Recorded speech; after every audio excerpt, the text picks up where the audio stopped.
Negara Indonesia terkenal dengan budaya tradisi yang kental akan filosofinya, bahkan dunia internasional mengakuinya.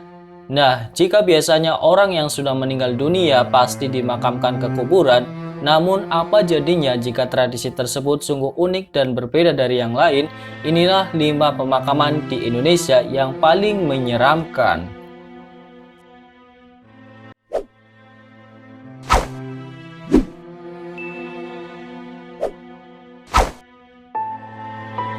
Trunyan di Bali. Trunyan sebetulnya adalah nama sebuah desa di daerah Kintamani.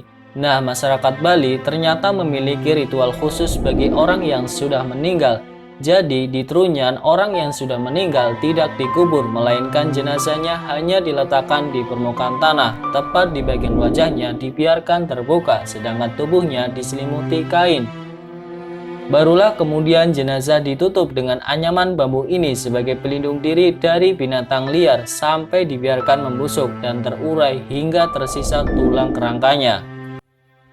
Memangnya nggak bau ya? Waduh, mengerikan sekali ya. Menariknya, tak ada bau yang timbul dari proses pembusukan jenazah, tapi justru berbau wangi. Hal ini dihasilkan oleh pohon-pohon tarumenyan di area pemakaman yang diyakini sebagai penetral bau busuk.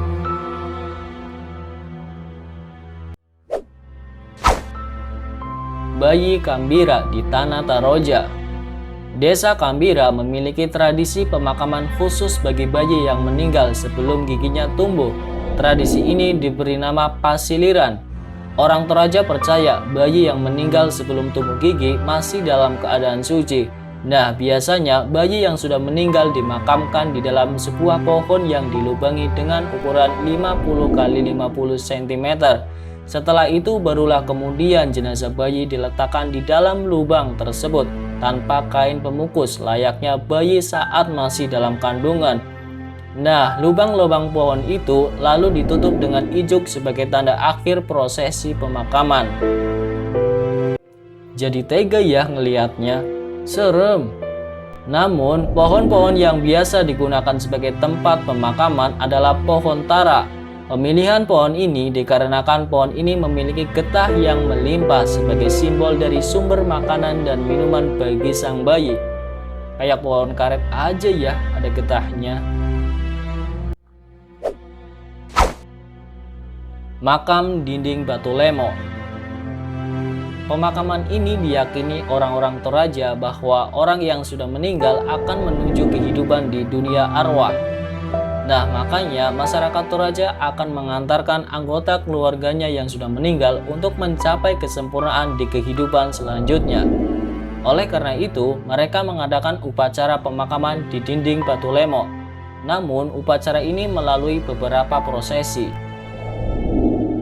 Ada prosesi menunggu, yakni tubuh orang yang meninggal disimpan terlebih dulu. Tapi bukan disimpan di lemari es ya. Loh, terus disimpan di mana?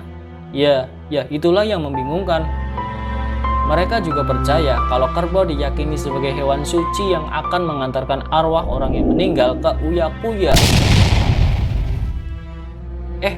Bukan, tapi ke Puya. Dan semakin banyak kerbau yang disembelih, makin cepatlah arwah mencapai Puya.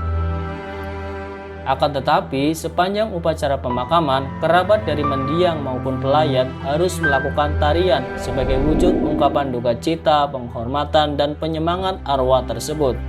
Nah, memasuki prosesi terakhir, pemakaman dilakukan untuk jenazah ditempatkan di batu atau dibungkus peti atau disemayamkan di tebing.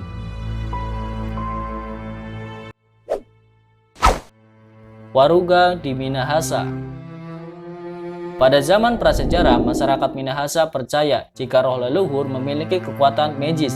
Makanya, waruga sangat dibuat khusus untuk kuburan. Kalau dilihat dari bentuknya, waruga terdiri dari dua bagian, yakni bagian badan yang berbentuk kubus dan bagian tutup yang berbentuk menyerupai atap rumah. Nah, uniknya waruga tidak dibuat oleh kerabat atau keluarga dari orang yang meninggal, akan tetapi dibuat sendiri oleh orang yang akan meninggal. Wah, kesannya buat sendiri, kubur sendiri ya. Ketika orang itu akan meninggal, maka waruga yang dibuatnya dimasuki oleh dirinya sendiri. Tapi, tahukah kamu waruga itu berasal? Waruga berasal dari bahasa Tombulu, yakni dari suku Wale Waruga yang memiliki arti rumah dari badan yang akan kering. Waruga juga memiliki arti lainnya, yakni Wale Waru. Sarkofagus. Sebagian besar sarkofagus ditemukan di Samosir.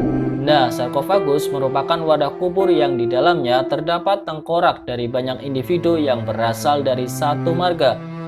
Dari bentuknya, sarkofagus mempunyai 4 persegi panjang. Pada bagian atasnya melebar berbentuk menyerupai perahu. Sedangkan bagian wadahnya mempunyai lubang sebagai tempat untuk menyimpan tulang dan juga sering dihias dengan pahatan kepala manusia. Waduh, serem banget ya. Di bagian depan atas, pahatan kepala manusia terlihat menonjol dan menakutkan. Hal ini bertujuan agar arwah orang yang meninggal tidak mengalami gangguan dalam perjalanan menuju dunia arwah. Wah, dari bentuknya aja udah terkesan mistis banget ya. Itulah tradisi-tradisi paling menyeramkan yang hanya ada di Indonesia.